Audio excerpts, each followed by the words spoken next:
দিয়ে পরিপূর্ণ করে আমাদের জন্য প্রস্তুত করে রেখেছেন। পৃথিবীর কোনো মানুষ সেটা জানে না। পড়েন সুবহানাল্লাহ।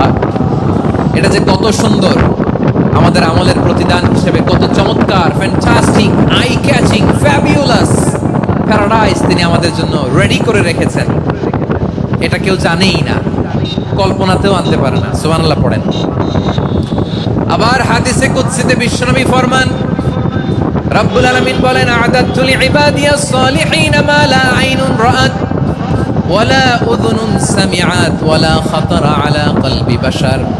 আল্লাহ বলেন, আমার নেককার বান্দাদের জন্য এমন চমৎকার জান্নাত আমি রেডি করে রেখেছি, মা লা আইনুন রাআত, কোন চোখ সে জান্নাতকে দেখে নাই, ওয়ালা উযুনুন সামিআত, কোন কর্ণকুহর সেই জান্নাতের আওয়াজ শোনে নাই, ওয়ালা খাতারা আলা কলবি বাশার, মানুষ কল্পনাতেও জান্নাতের ছবি আঁকতে পারে না।